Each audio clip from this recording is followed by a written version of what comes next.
ഇതെന്താ കാളസന്ധി എന്ന് വിചാരിച്ചോ? പ്രശ്നങ്ങൾ പരിഹരിക്കാൻ വേണ്ടിയിട്ടാണ് ഒത്തുതീർപ്പിനെ വിളിപ്പിച്ചത്. എനിക്ക് കോടതിയിൽ നിന്ന് തന്നെ വിധി കിട്ടണം. അതിനൊരു 9 വർഷമെങ്കിലും കാത്തിരിക്കേണ്ടി വരും. 9 വർഷം? കോടതിക്ക് നിങ്ങളുടെ മാത്രമല്ല, വേറെ ഉണ്ട് ഒരുപാട് കേസുകൾ.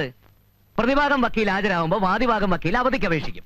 അങ്ങനെ നിങ്ങളുടെ കേസ് നീട്ടിവെച്ച് നിങ്ങൾക്ക് അനുകൂലമായൊരു വിധി കിട്ടാൻ ഏകദേശം ഒരു 9 വർഷമെങ്കിലും കാത്തിരിക്കേണ്ടി വരും. ഇതിനുള്ളിൽ എത്ര പ്രാവശ്യം നിങ്ങൾ കോടതി കയറി ഇറങ്ങണം? ഇനി നിങ്ങൾ തന്നെ തീരുമാനിക്കുക. ഒത്തൊരുമിച്ച് ജീവിക്കണോ അല്ല അടിച്ച് പിരിയണോ എന്നല്ലേ ഉറൂ.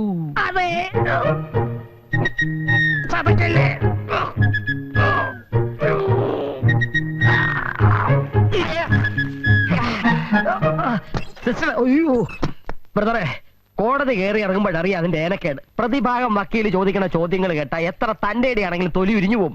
പരപുരുഷ ബന്ധം, അവിഹിത ഗർഭം, അനാശാസ്യ നടപടി, പീഡനം, ഇതൊന്നും സ്ഥാപിച്ചെടുക്കാൻ ഇക്കാലത്ത് യാതൊരു പ്രയാസവുമില്ല. ഒരു പെണ്ണ് വിചാരിച്ചാൽ മതി, വാദി ചിലപ്പോ പ്രതിയായെന്നിരിക്കും. ഇനി നിങ്ങൾ തീരുമാനിക്കും ഒത്തുതീർപ്പ് വേണോ അതോ തമ്മിൽ തല്ലി പിരിയണോന്ന്.